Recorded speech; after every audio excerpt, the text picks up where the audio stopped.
Well, when I get home, my wife will certainly ask how it went this morning, and I'll say, well, in the first few seconds of me being up there, Derwin told everyone that he forgot meeting you and doesn't know your name. So, I recently listened to this podcast. This woman named Amanda Van Edwards. She's this really has nothing to do with the sermon, so you don't have to take notes yet, but she studies like human behavior, and particularly she's talking about public speaking and body language.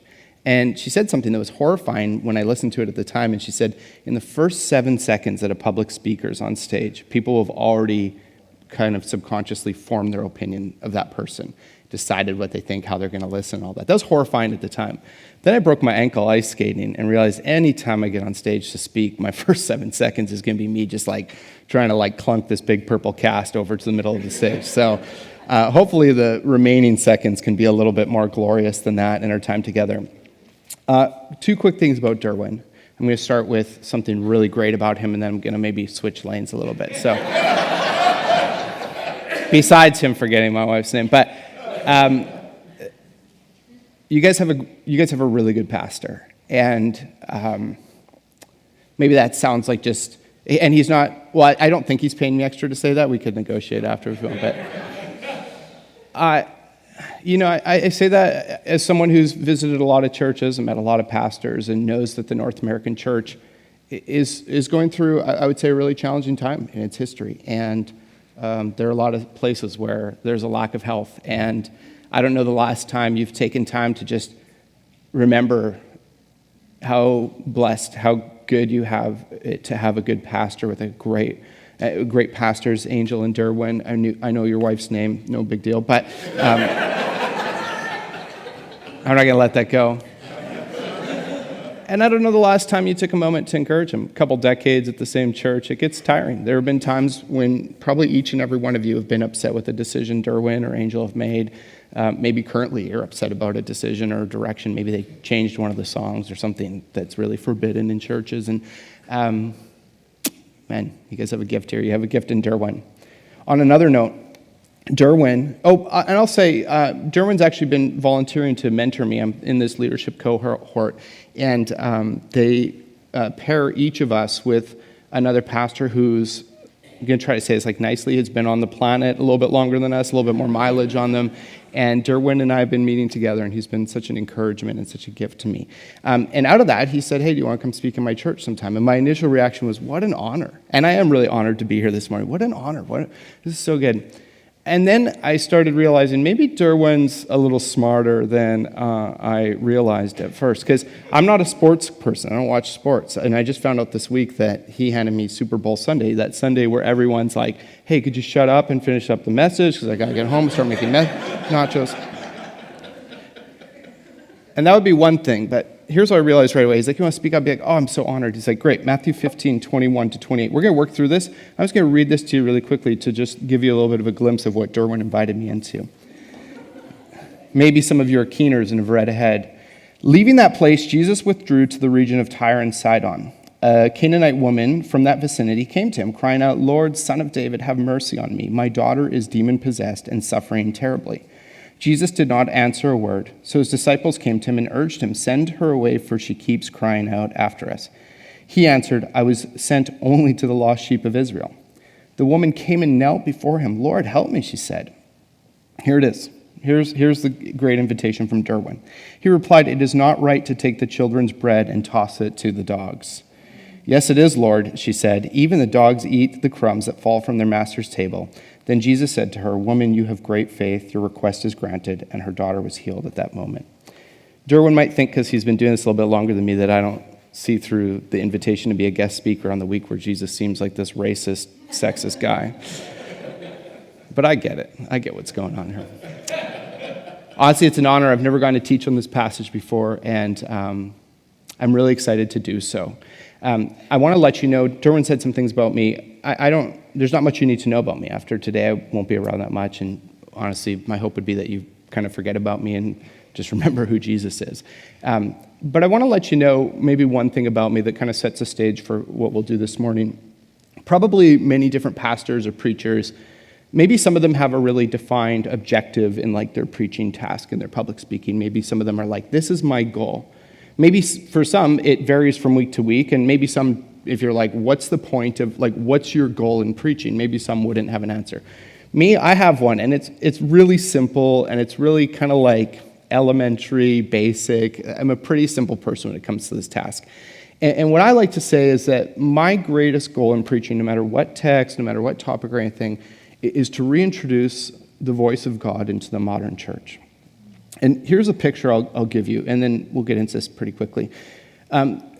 Hundreds of years ago, and prior to that, if you're a part of a church community, they wouldn't have a cocktail table like this, but they would have kind of almost like a cage that they put like this big podium that the person would stand in, and they'd have like one or maybe two copies of this, and it would actually like chained to the pulpit, the lectern, whatever you want to call it. It was chained there.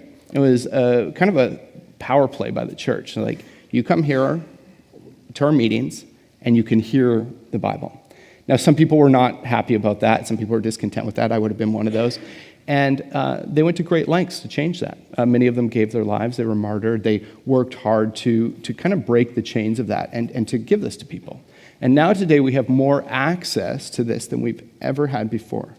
But the picture I have is that in the modern church, what we've by and large done is, even though we have this like on our phones, it's even available in print nowadays, in case you haven't heard, but we have it everywhere, is that we've been like, man, like, I don't know, and we've kind of brought it back, and we've chained it back to the pulpit. And we're content to just show up on Sundays and hear this, like kind of the leftovers of the devotional life of someone who's paid by an institution to tell us about it, rather than saying, we have such great freedom. There are people who are burned down to ash in order to bring this to us. They were burned to dust and gave so much, and yet nowadays most copies of this sit on a shelf collecting that same dust. And that's like my great passion, is to just spark this curiosity, this interest in the Bible, and maybe some of that will happen this morning, maybe not. I hope so, and I hope that we become a little bit more excited, because we live in a church era where most people who are part of the church have never read the whole Bible, hardly spend time doing that, and I really believe that it's the primary way God speaks to us and reveals his character to us. There are other ways, but I believe it's a primary way. My journey started out when I was 17. I started just reading this book, and I started just writing down some things that were fascinating, interesting, things I disagreed with, things I had questions about, things that I'm like, I have no idea what's going on there, like this story.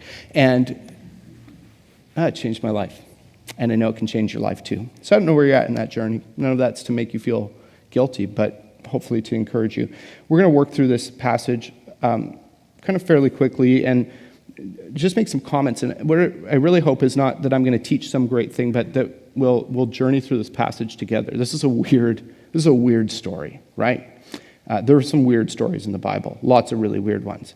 And I think we like to pretend that there aren't. Like, so what we do is we'll get kids to like dress up and like act out the Christmas story.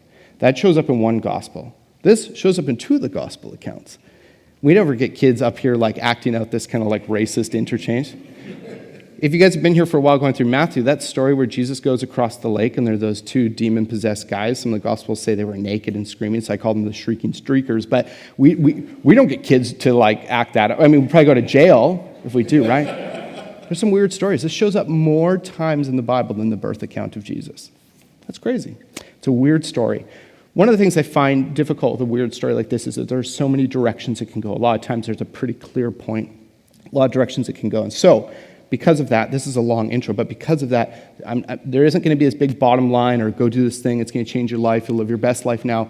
But I hope we'll just journey through, make some observations about who this woman is, maybe in contrast to who Jesus' close friends are and who Jesus is, and leave this place more fascinated with who Jesus is.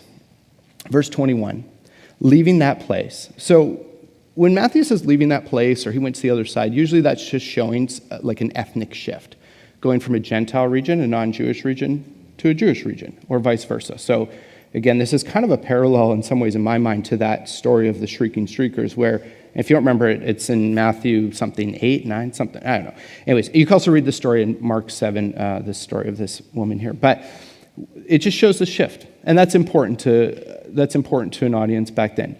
Nowadays, we live in a culture where we'd say, we're not racist like people used to be and stuff like that. I think there's a sense of tribalism that exists throughout all of human history, and we just express it differently, and we become better at masking it in a way that's culturally acceptable. A little while ago, I was hanging out with a group of young adults, and I just heard this debate going on. It was kind of like getting intense, and I didn't know what it was, so I started listening in, and what it was what are better, Smarties or M&Ms? No joke. And it went like this. No, Smarties are way better. No, M&Ms are. Smarties are gross. No, M&Ms suck. Smarties are the best. And it was just this very, one is great and one is terrible. And I was sitting there thinking, I kind of like both, And so they actually turned to me, and they're like, Ryan, what do you think? I'm like, well, both of them are chocolate wrapped in candy, right? So, yeah, I like them both. If you're asking me which one I prefer, it's peanut M&Ms, but it doesn't have to be that the other one's awful just because you like one, right? We experience that in a lot of places, like in political spheres, a lot of sports teams. I mean, today there's this apparently big hockey game going on called the Super Bowl or whatever, and people do that all the time. Oh, those teams suck. My team's the only good one. People watching hockey, it's like, oh, go Canucks. And other people are like, show us your Stanley Cups you've won, right? It's like, my best guess is that probably most of the teams in the NHL are pretty good at playing hockey, clearly better at ice skating than me, right? And it's great. You love one. Something interesting had happened in the hearts of the people of Israel. For some reason, I don't know why, but God just said, I'm going to work through this nation. It's not exclusive. Throughout the Old Testament, you read how Israel should be a light to the other nations and should include other nations. And God has this big heart for everyone, but he works specifically through his people. You arrive at the New Testament, well, even in the Old Testament, but you realize what's happened with this beautiful kind of plan that God has is people have just become tribalistic, and they've become racist, and they've looked down on other people. And what a shame. Anyways, some of you are doing the math. You're like, Ryan, you're 3 words in. Super Bowl. Okay. Leaving that place, Jesus withdrew to the region of Tyre and Sidon. A Canaanite woman from that vicinity came to him, crying out, Lord, Son of David, have mercy on me. My daughter is demon-possessed and suffering terribly. It says Jesus withdrew to the region of Tyre and Sidon. For most of us, that's a few words. We're kind of like, he just went over to this place. It's about 80 kilometers from where he was. If you've ever visited a developing nation, and I mean a place that's really poor, a lot of the people you'll meet in a village, maybe in their life, will never travel 80 kilometers from their house. Travel as we know it today is quite a luxury. Many of us have been out of the country. Probably most people on this planet never will travel out of their country. And particularly back then, 80 kilometers? I mean, Jesus didn't just call an Uber, he didn't charter, he didn't hop on Flare or Swoop or whatever. This is a trip through first century Palestine. It's hot. There are probably thieves on the road. This is a crazy trip, 80 kilometers. He just withdrew to this region. He goes to this Gentile region. And Matthew points out that this woman's Canaanite. In Mark's gospel, it says that she's Syro-Phoenician. Big fancy Mark words, right? But it's Matthew's actually drawing this parallel to her roots and saying this is actually an ancient enemy of Israel. This is someone that the disciples would hate. This is someone that most Jewish people would look down on with disdain. They know they're better. They're the chosen people, right? I love it. Check this out. She comes up and she says, what's the first word out of her mouth? Lord, Master, King, Lord, Son of David. Hopefully you've been here for the last 15 chapters at Hillside. If you haven't, this is how Matthew's gospel starts out. Jesus, the Messiah, the Son of David, right? This is like the prophecy of the Old Testament coming to fulfillment. This Canaanite woman has one of the best proclamations of who Jesus... We're always remember that time where Peter's all you're the Son of God, and we're all yeah, he did. This random woman in these cities that Jesus has kind of condemned and stuff, she comes out and she makes this messianic proclamation of who Jesus is. I love it. She starts with the word Lord, Son of David, have mercy on me. There's this ancient Orthodox prayer. It dates back probably 1,700 years called the Jesus Prayer. It goes like this: Lord Jesus Christ, Son of God, have mercy on me, a sinner. Some of you know it. I love it. It's this prayer that's been prayed for a long time. And this woman is one of the closest representations of this prayer that's existed for thousands of years in the church. Lord, Son of David, have mercy on me. This is interesting. My daughter's demon-possessed. Have mercy on me. She's really personalized this thing. She really has a burden for her kid. She doesn't realize Jesus has a bigger burden for her kid because that's actually his daughter. But have mercy on me. My daughter is demon-possessed. I imagine Jesus saying, are you sure she's not just 2 years old? Or like going through puberty? We have a 5-year-old and a 2-year-old girl at home, right? So some of you parents are like, yeah, I get it. Thought my kid's been demon-possessed for the last 14 years. Turns out that's just how it goes. My daughter's demon-possessed. She's suffering terribly. We'll kind of note some of her words. She speaks a few times. Jesus did not answer a word. That's weird. Silent treatment. Who likes getting the silent treatment? Who's given the silent treatment before and you just feel awful doing it? I know. It's actually like, that's something I'm not proud of, but that's kind of like my sinful tendency in the midst of conflict. Jesus gives a silent treatment. Seems probably pretty weird. He does this a couple times in weird times. He does this time. He also does this when he's like on trial, could save his life. He's going to get like crucified. Just silence. Just doesn't say anything. Just kind of lets the world happen around him. Jesus didn't answer a word. So his disciples came to him and urged him, send her away, for she keeps crying out after us. This is a nice way of saying, Jesus, get rid of this woman. She's so annoying. She sucks. Like, just get rid of her. It's likely that the disciples are probably just like, just heal the daughter. Just whatever it takes. Get rid of this Canaanite woman. We don't want a woman around. We don't want a Canaanite around. We don't like her. Again, we probably think, we never do that. I think the modern church probably has a lot of great barriers to entry for people outside of the church and greater walls we put up than we're aware of. And they probably weren't aware of their walls either. Get rid of this woman. And Jesus, his answer, right, is like, oh, no, I won't get rid of her. I love this woman. I've got compassion for her. She's who I came for. I care about her. No, he says, I was sent only to the lost sheep of Israel. This is the moment where, I think anybody, especially in our context, is reading the gospel and gets to this point and says, what the heck, Jesus?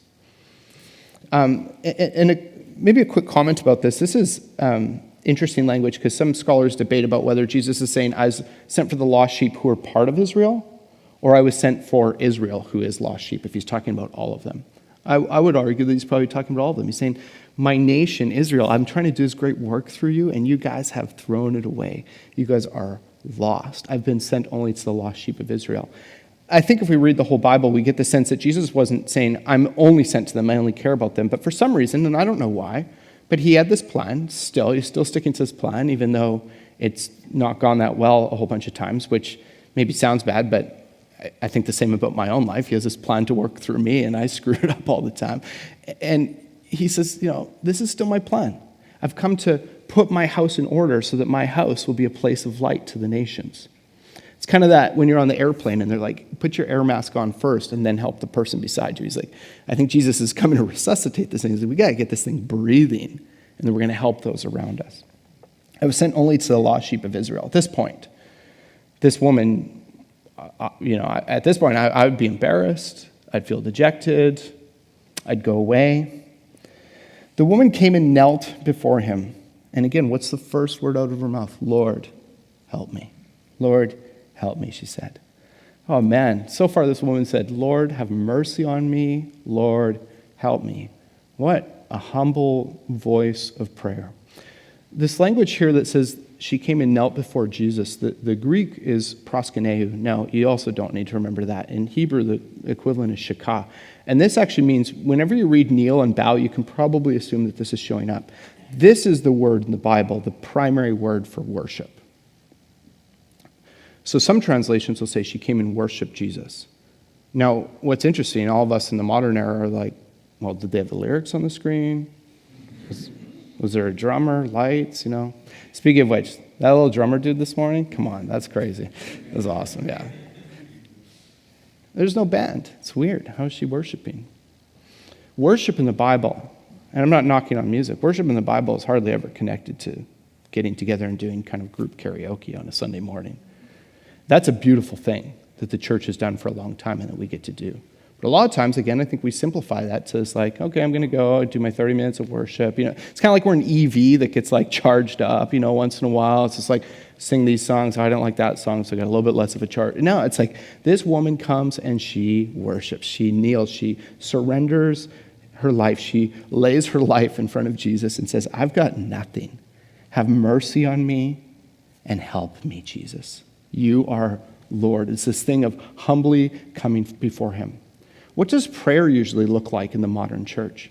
Prayer is usually request-driven. Prayer is usually a thing that elevates us. God, I need. God, serve me. Rather than a response to his greatness that lowers us and elevates him. She just comes. Here's what she's saying. And this mirrors so much of Jesus' prayer that he teaches in Matthew 6. Hopefully you remember that. If not, I'm giving you a lot of opportunities to go back and look at like the Hillside. I almost said Hillsong. My dad said that as a joke yesterday. Not Hillsong. Hillside. Back at the Hillside Library and see some of these Matthew messages. But in Matthew 6, Jesus gives us this model prayer. It's quite simple. It's just like worship and confession. And this woman is doing that because she comes and she says, well, what's the greatest part of God's will? The greatest part of God's will is for people to enter into relationship with him, to experience the life-changing truth of the gospel. I was at this retreat a few years ago hanging out with some students. And the speaker there, he said something that was so convicting. Those times when someone says something and it just sticks with you for years? I don't have any of those for you this morning, except this one from this guy that I heard. And he said this thing, he's like, if Jesus showed up today and said, everything you guys have prayed and asked for in the past couple weeks, in the past week, I'm just going to say yes and give it to you. How many new followers of Jesus would there be? How many people would get saved? How many people would enter into a relationship with Jesus? And I sat there, I was like, oh, dang, girl. It's like, yeah. We elevate ourselves thinking we need. And this woman prays with Jesus' prayer, our Father in heaven, God, Lord. She worships him. He says, your kingdom come, your will be done. And she says, God, your kingdom come, your will be done. What's she asking for? Her daughter is caught in spiritual darkness. Her daughter is trapped in evil. Her daughter is far from the kingdom of Jesus. And she says, Jesus, would you transform her life and save her and redeem her and bring her into the light? Oh, if that isn't what prayer is all about, worshiping Jesus. And in the midst of that, there seems to be this confession of like, have mercy on me, a sinner. That's what Jesus teaches. We confess, we worship, and we pray along with his will rather than our own desires. Lord, help me. And Jesus says, oh, of course, I'd love to help you. I'm that person you see in paintings stroking a lamb. I'm so kind and nice. And here's something that's been interesting as I've been crutching around. I've realized we live in a really nice world, actually. Realize there's a lot of evil in the world. But man, everyone gets the door for me. Everyone's so accommodating and stuff like that. And I think a lot of times we think that that's what the gospel is all about. Just be nice to people and maybe they'll figure out the God thing on their own.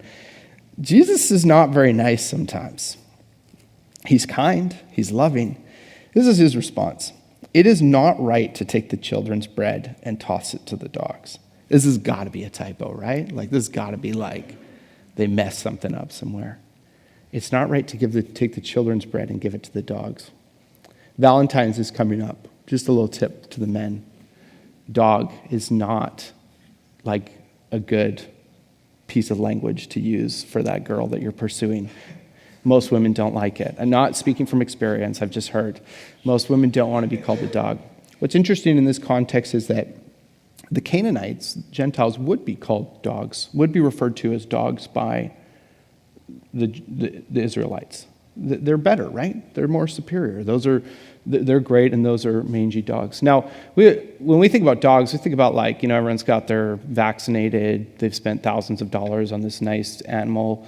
If you've ever been to a developing nation, we took our daughters to Mexico to visit some missionaries down there. And one of the first things I told them was you see a dog, you are not allowed to touch it.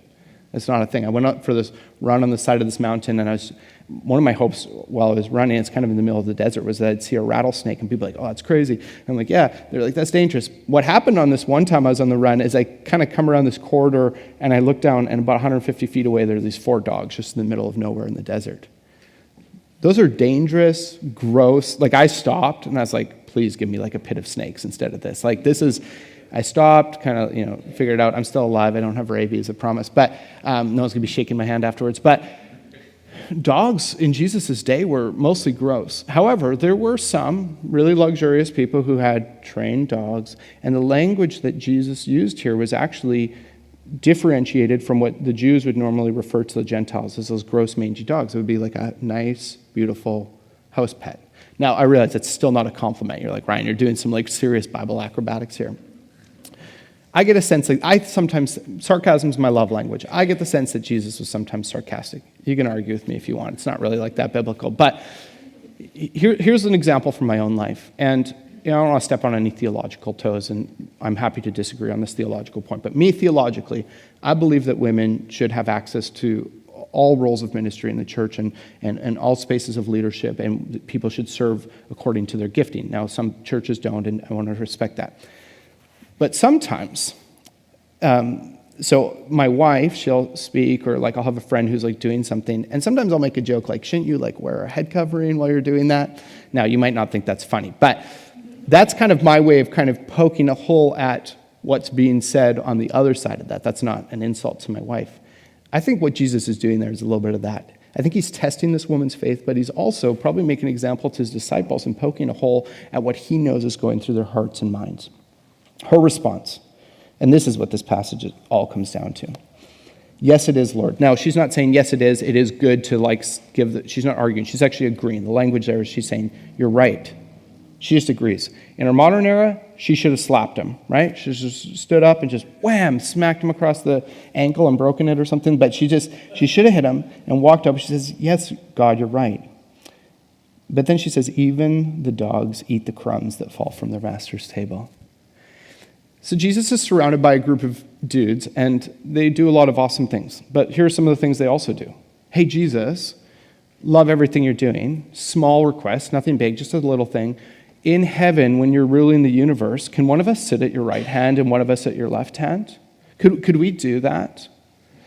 Even Peter, I think it's an inspiring story when he gets out of the boat and starts walking on water. But I'm in the boat, I'm thinking, who the heck do you think you are, you know? These guys often, there's so many good things about them, but they often struggle with this, and this woman comes and shows them. She's like, this is what true worship is actually about. She starts again with the word Lord. She's like, Lord, even the dogs eat the crumbs. She doesn't fight back. She's like, I'm not a dog. She doesn't fight for anything. She says, Jesus, even crumbs at your table would be so satisfying for me. Remember those lost sheep of Israel that you came to? She's like, I see that they're rejecting your bread. I see that you've given yourself to them. I see that you're the bread of life. I see that you're their daily bread, that you offer so much. And they're just pushing it away. They're rejecting it. They're the ones slapping you. I have a 5-year-old and a 2-year-old. It's crazy how much food they don't eat when it's time to eat food, and it ends up on the floor. It's insane. The good news is that groceries are particularly cheap right now, so it's not a big deal. But honestly, sometimes I think, like if they went under the table after the meal, there's more food there than they actually consumed off their plate.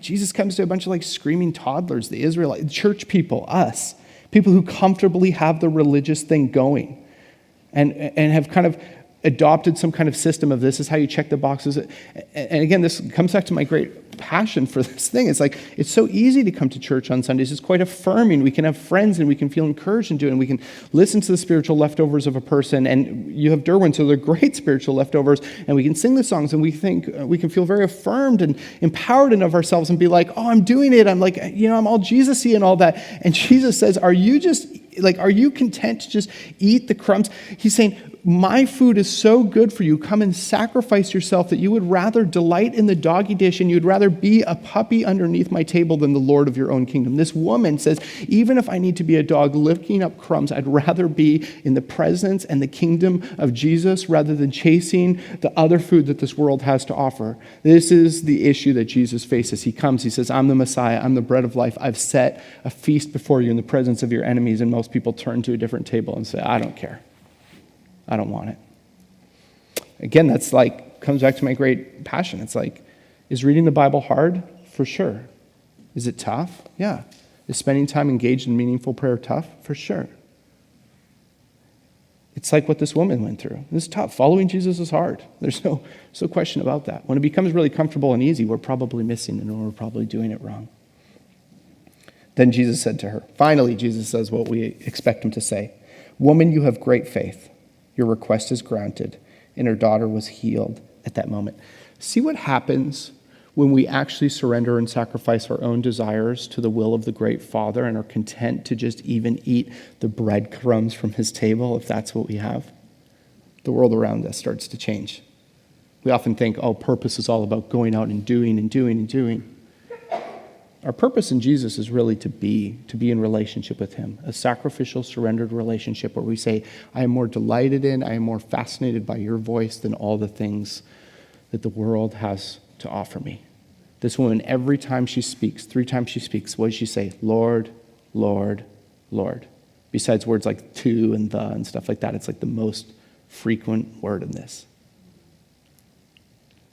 I think sometimes in the modern church, we might not say it out loud, and I'm guilty of this too, is that really we treat Jesus more like a servant or more like someone to run out, to go do our errands, or someone to like do the things we want rather than just saying, you're Lord. And again, I don't have some great wrap-up point or that thing that's going to like zing at the end, that kill our bottom line or whatever. I hope you're just fascinated by this Jesus and maybe a little bit more intrigued by this bread that he sets on the table, and that instead of us being part of, I think, the vast movement in the modern church to ignore the bread and turn to a different table and the fascinations of this world, that we would get excited about how life-giving and meaningful that bread is. We wouldn't waste crumbs. We would eat it all. And we'd say, Jesus, I just want to be in love with you and your voice and your presence in my life.